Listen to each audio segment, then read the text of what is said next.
नमस्कार. लग्नानंतर होईलच प्रेम ह्या मालिकेच्या भागामध्ये आपण पाहत आहोत. इथे काव्या सगळं काही विसरून जाऊन आता आपल्या नवीन गोष्टींची सुरुवात करायचं म्हणत असते. त्यातच ती आता अभ्यासासाठी एका ठिकाणी चाललेली असते. तर त्यावेळेला ती आपल्या नवऱ्याला सांगते की मी दरवेळेला लायब्ररीत जाते, तर आता मी तिकडे न जाता माझ्या मैत्रिणीकडे अभ्यासासाठी जाणार आहे. तर तो तिला म्हणत असतो की पण मात्र एक गोष्ट विसरू नको. तर ती त्याला म्हणू लागते की कोणती गोष्ट. तर आता तो तिला सांगू लागतो, हे बघ, सगळ्यात पहिले आपली प्रायोरिटी आपली बेबो आहे, म्हणजेच आपलं होणारं बाळ. तर तू वेळेत पाणी प्यायचं. हे बघ, मी याला स्टिकर पण लावले, ड्रिंक वॉटर विसरायचं नाही. आणि तुझ्या स्क्रीनला पण मी लावलं आहे, बेबो इज प्रायोरिटी. तर बाळाची पहिलं आधी काळजी घ्यायची. ही गोष्ट ऐकल्यानंतर काव्य मात्र आता संतापते बरं का. दरवेळेचं झालं आहे तुमचं. तुम्हाला माझ्या अभ्यासापेक्षा जास्त बाळाचीच काळजी. तुम्हाला काय वाटतं मी बाळाची काळजी घेत नाही? बाळ पण माझ्यासाठी महत्त्वाचं आहेच ना. मी त्याचा पण विचार करतेच ना. दरवेळेला मला काही ना काही बोलत असतात. माझ्या मनाचा कधीच तुम्ही विचार करत नाही. असं म्हणून आता काव्य रागारागाने घराच्या बाहेर पडलेली आहे.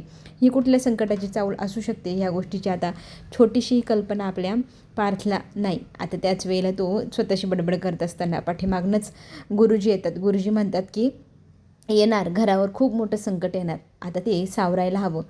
ही गोष्ट ऐकल्यानंतर अगदी घामाघूम झालेला पार्थ पाठीमागे वळून पाहतो आणि म्हणू लागतो, गुरुजी हे काय म्हणताय तुम्ही?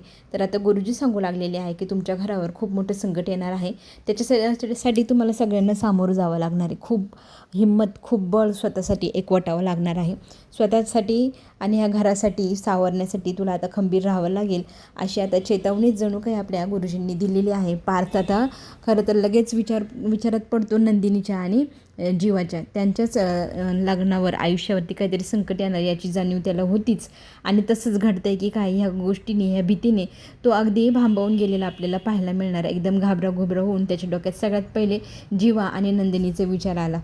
तर आता दुसरीकडे आपण पाहतो, हॉस्पिटलमध्ये गेल्यानंतर जीवा, नंदिनी आणि आर्या यांच्यामध्ये काहीतरी संवाद होतो. खरं तर नंदिनी पुन्हा एकदा काहीतरी असं पाहिलं ज्यामुळे तिचं पुन्हा एकदा मन दुखवले गेले. दरवेळेला ती गळ्यात पडते, मिठी मारते आणि हा खुशाल मिठी मारून घेतोय. किती सहन करावं एखाद्या बाईने? तिच्या आता भावनांचा बांध फुटला. किती मनाला सावरलं होतं तिने की नाही, मी जो विचार करते तो चुकीचा होता, माझा नवरा जे सांगतोय ते बरोबर होतं. ह्या दोन गोष्टींवरती तिचं खरं तर डावं उजवं करता तिचा अगदी तोल गेला. आता असं समजा तिचा भावनांचा बांध फुटला, तिचा संयम संपला.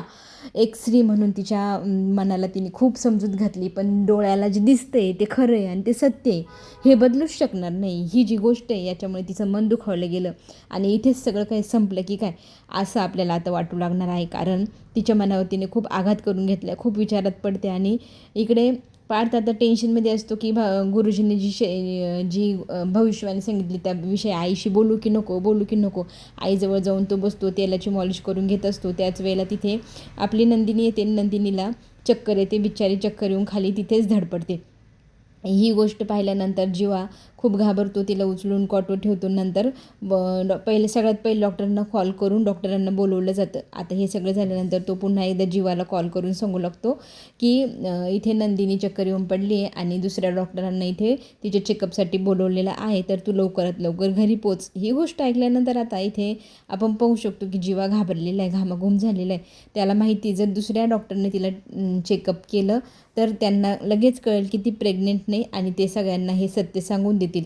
म्हणजेच आता तो क्षण जवळ आला आहे ज्यावेळेला सगळ्या घराला कळणार आहे की आपली नंदिनी प्रेग्नेंट नाही आणि हे जे खोटं आहे हे दोघांनी मिळून बोललेलं आहे. त्याच्यामुळे आता तोंडावर आपटतायत की काय दोघंजणं, हेही आपल्याला पुढे पाहायला मिळणार आहे. येणारा प्रोमो एकदम इंटरेस्टिंग आहे. याच्यापेक्षाही सिरियलचा भाग बघायला खूपच जास्त मजा येणार आहे. चला तर मग आपण पुन्हा भेटूया. आत्ता घेऊ छोटीशी विश्रांती.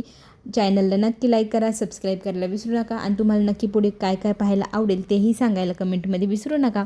चला आपण पुन्हा भेटूया. धन्यवाद.